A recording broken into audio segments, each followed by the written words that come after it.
Hi everybody, this is Gary Waite from Pegasus Battlefield Tours here in the UK, and you're listening to Your Papers Please podcast, the show that brings you some of the lesser known history of World War II.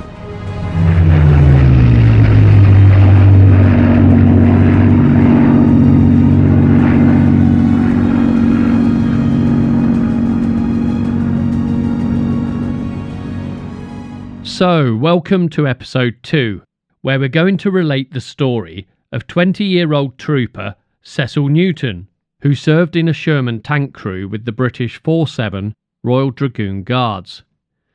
This tank unit had 2 squadrons, equipped with amphibious duplex drive or DD tanks, that would be among the first to land on the beaches of Normandy on D-Day. 20-year-old Cecil found himself at the heart of the spearhead of the Allied invasion of northwestern Europe. I've known Cecil for the past 15 years and spent many days out on the battlefields with him and warm summer evenings talking war stories. Cecil is a very funny man, and his humour has often had me in stitches, and we've shared some good laughs along the way. But of course, there is always the serious side too, which afflicts most who lived through the war, and definitely those who fought on the front lines. Cecil lost family, and he lost friends. He's taken me to the exact places where friends and colleagues died, and where some of them are now buried.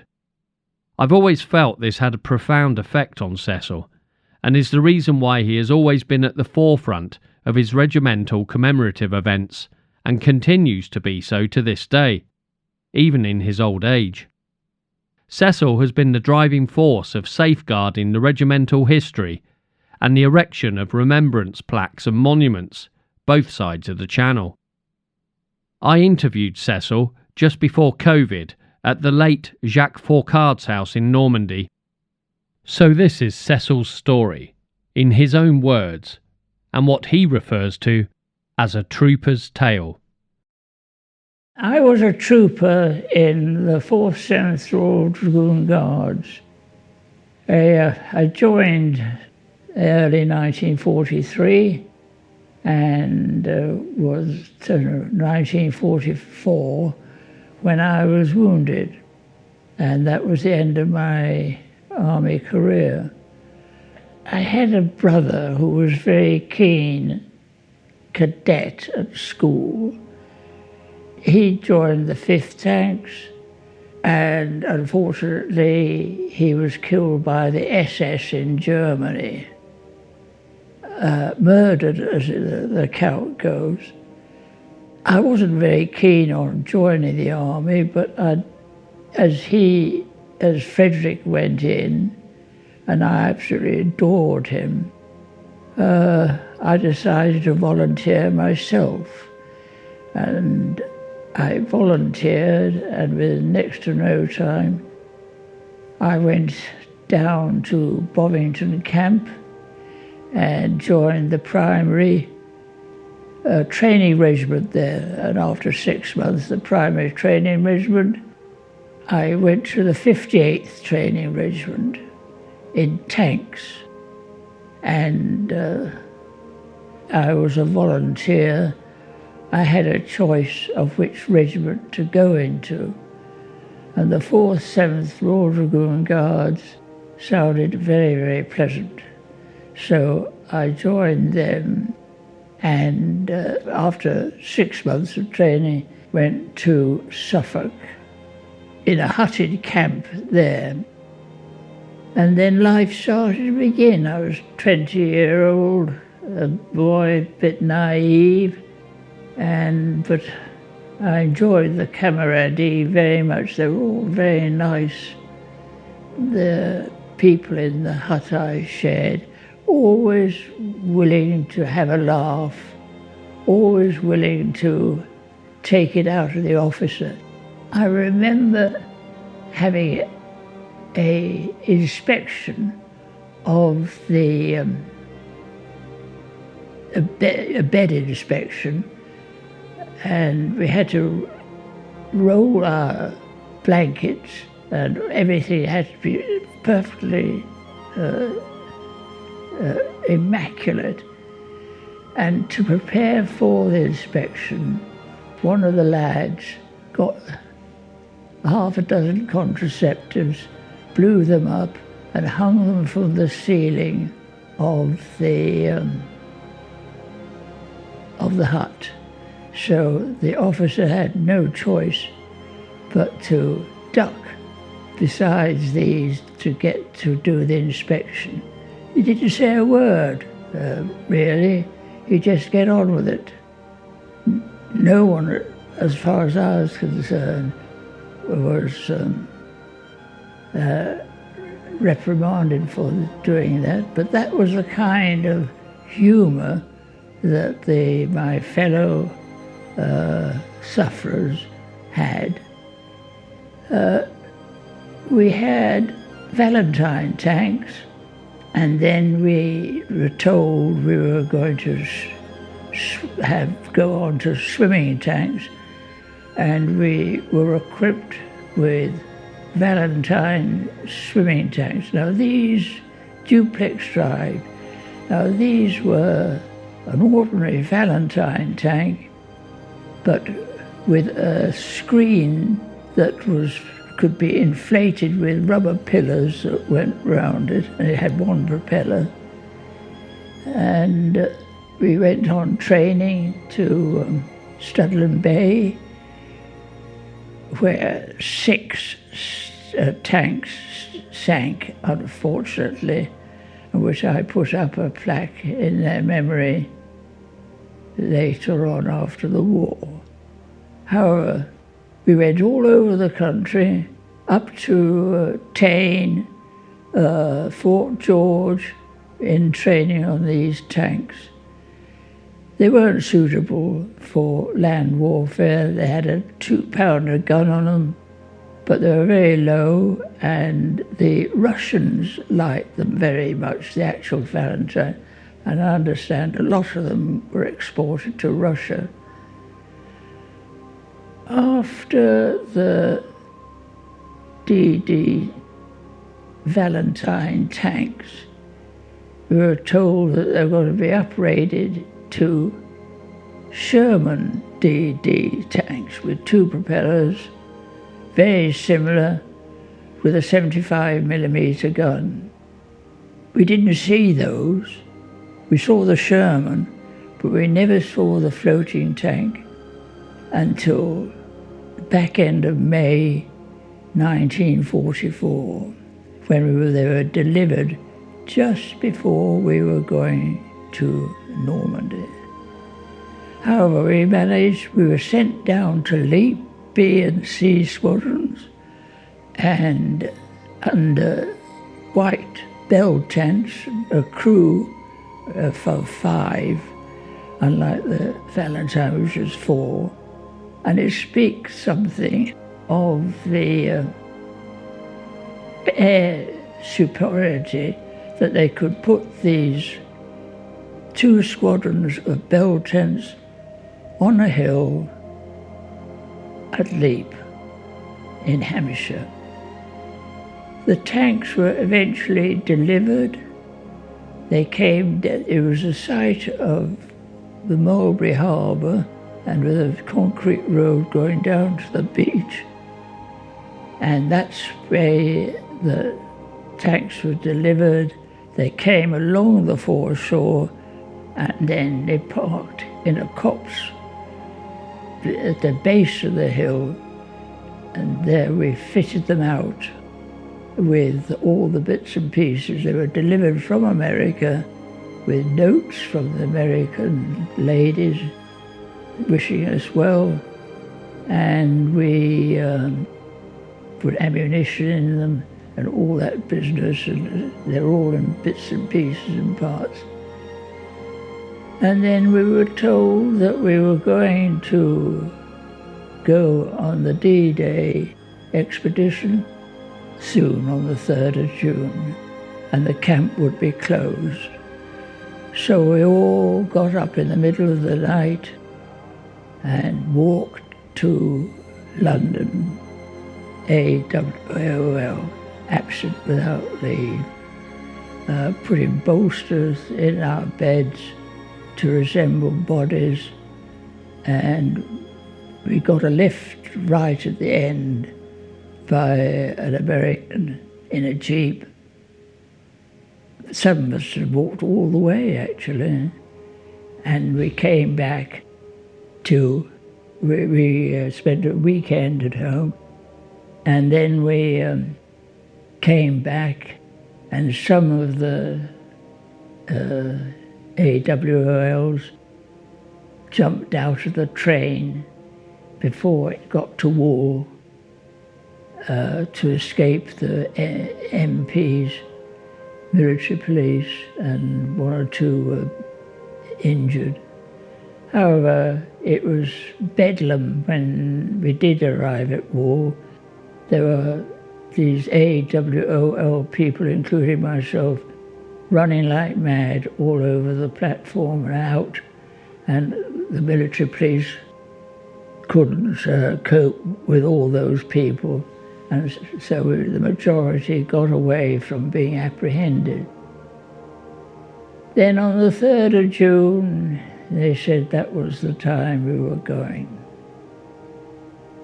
And it was to be the afternoon, a bright, sunny afternoon, to be loaded onto landing craft tanks off the hards, as they call them. And these were concrete blocks, like chocolate blocks, laid along the foreshore. And we were on one LCT with a troop sergeant, Sergeant Fry.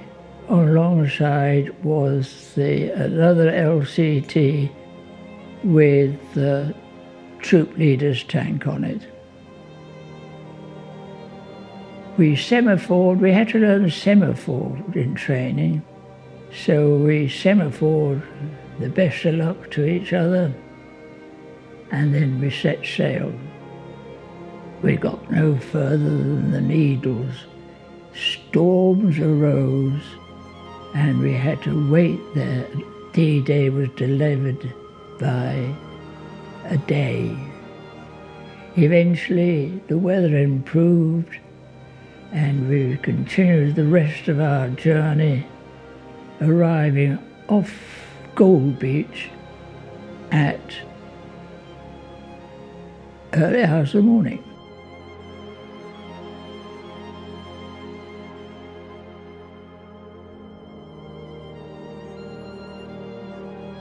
As I was saying, there was a troop leader's tank was on the one LCT, and then there was a troop sergeant, and I was in the troop corporal's tank. The officer in charge of the troop, and then there was a sergeant and the corporal. Now, Sergeant Fry, who got the MM, was a Welsh.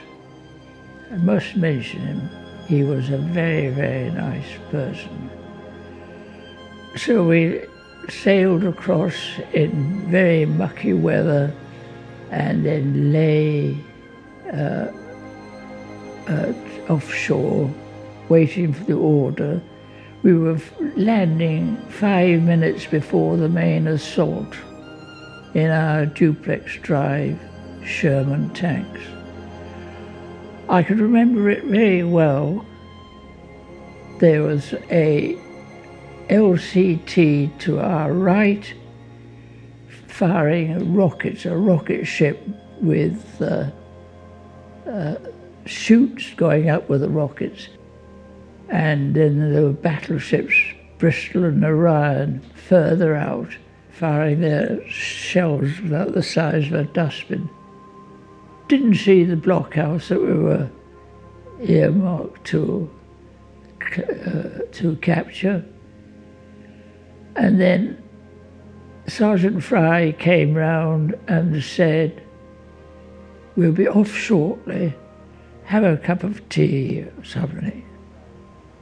And that very few minutes after that, an enormous flame shot up into the air. And the captain of the landing craft knew what had happened, and he threatened to shoot the people if they didn't put the flame out. What had happened was that there was a big field cooker in the front, and somebody decided to have a cup of tea, and it lost control of it. I was going on a trip, a regimental trip, and I was telling Ken Rudd, the sergeant, about this, and a little voice piped up about 2 or 3 seats behind. He said, I was dying for a cup of tea, so I lit that big cooker, and it got out of hand. However, didn't do much harm, I don't think. And then the order came for us to launch. The ramp went down. Luckily, we were to wade in and not to swim in. It was too rough to swim in. The Americans on our right swam in, and they lost 29 tanks or something. 7 killed. They had the DDs as well in that particular sector. And we just waded through the turbulent water, okay, to this blockhouse that was to the west of Gold Beach. We were to go to the right, troop leader to the left. The tide was coming in, and the commander of the tanks had to stand at the back and use the tiller to guide us because the driver couldn't see where we were going. The screens were up. We went to the right of the blockhouse with the sergeant, and it was a formidable affair.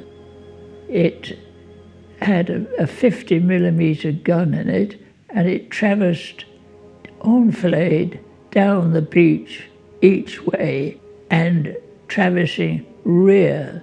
Luckily, it couldn't fire forward, but it could fire down the beach each side. We went to the right and started to shoot into the gun embrasure of the blockhouse. It had already come under heavy fire from the battleships, and there was what we didn't know, there was a deep shell hole just to the right of the blockhouse. To fire the 75mm gun, of course, we had to lower the screen, and the tank went into that shell hole, got stuck. By that time, of course, the crew of about 6 had come out of the blockhouse, captain in the centre in a white shirt and a peak cap, and the 4 or 5 crew in that blockhouse stood in the front of it with their hands up and surrendered. We were stuck. Sergeant Fry came round to tow us out. It came a problem about shackling up the 2 tanks. The person who really was the troop leader was our driver, whose name was Cliff Ford, and he drove a Rio Speedwagon, Somerset lad in the coal mines there, and he was super efficient. in anything he did. But of course, he had no authority or anything like that given to him. But he was obviously a person of great talent. And so he organised the shackling up to get our tank out. You can imagine it. We were up to our waists in water, grappling with this problem.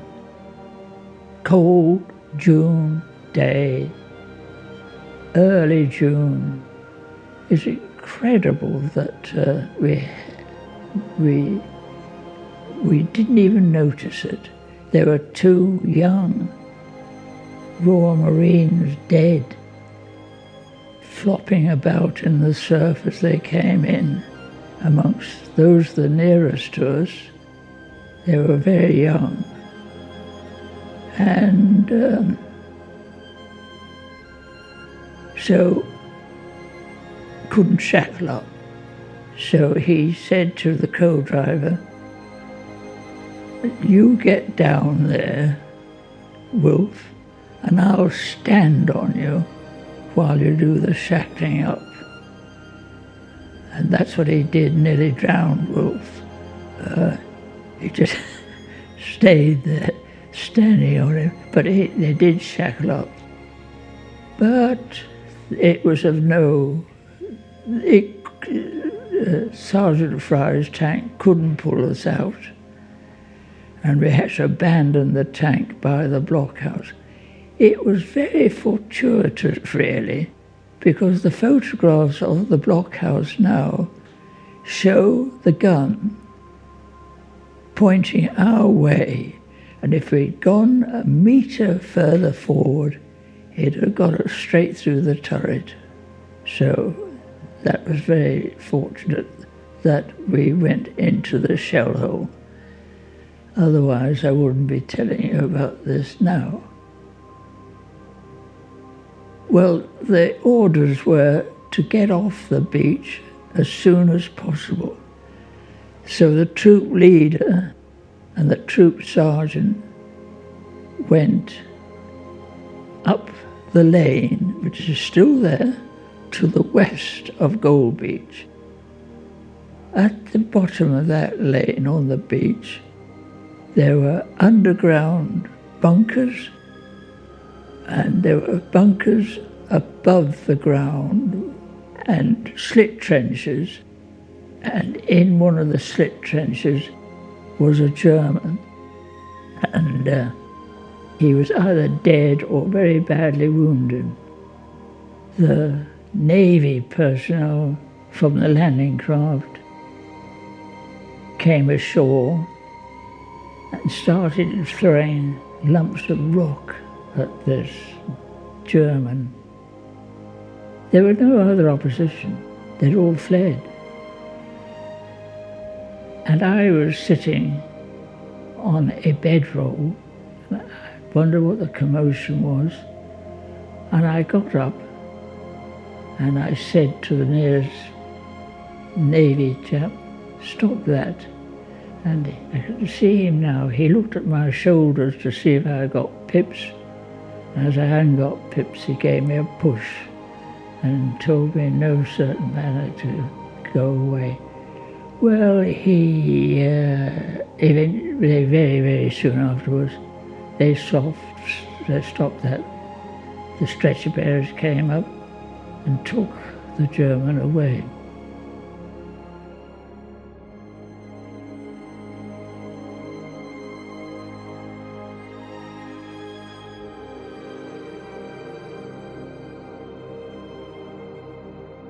Well, this concludes part 1 of Cecil's story. I'm sure you'd agree, a truly atmospheric listen. In the next episode, we follow Cecil and the 4-7 Royal Dragoon Guards into the Normandy bocage and the battles of Cristo, Longève and Verrières. Thank you very much, Cecil.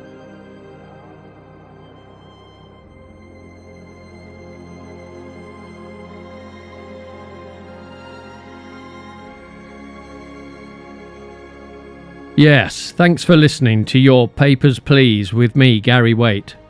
I hope you've enjoyed this podcast, and I look forward to catching up with you again soon. Please don't forget to subscribe so that you can be informed of all future releases.